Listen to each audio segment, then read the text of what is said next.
Hi, this is Ted, and this is our TED Talk about the effects of ketogenic diet on aerobic performance and exercise metabolism in off-road cyclists. This diet consists of high fat, a sufficient amount of protein, and low carbohydrates, which forces the body to burn fats rather than carbohydrates. Why should we study this? Determine effects of ketogenic diet on aerobic performance. Athletes are constantly looking for new strategies to enhance performance. Athletes to load up on carbohydrates, which improves their performance and increases carbohydrate utilization during exercise. The goal is to decrease the rate of carbohydrate utilization but still increasing fat metabolism during endurance training. So what are we studying? Several studies have indicated that ketogenic diet doesn't compromise aerobic endurance and explosive strength performance while lowering body weight and fat mass. Since endurance athletes can metabolize fat more efficiently, ketogenic diet should be preferred over carb loading as strategy to increase performance. The ketogenic diet would allow subjects to maintain the level of aerobic power and capacity, which is evaluated by a value of maximal oxygen obtained and lactate threshold.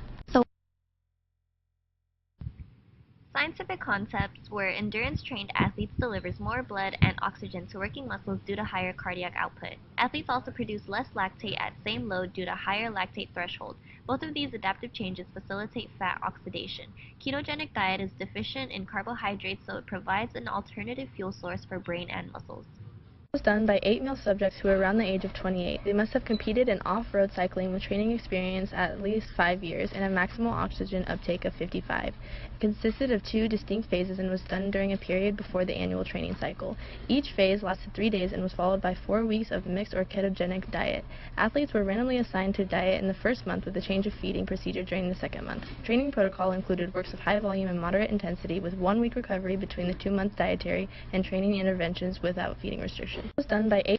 On the second phase of evaluation, they tested for maximal oxygen uptake and the level of lactic threshold.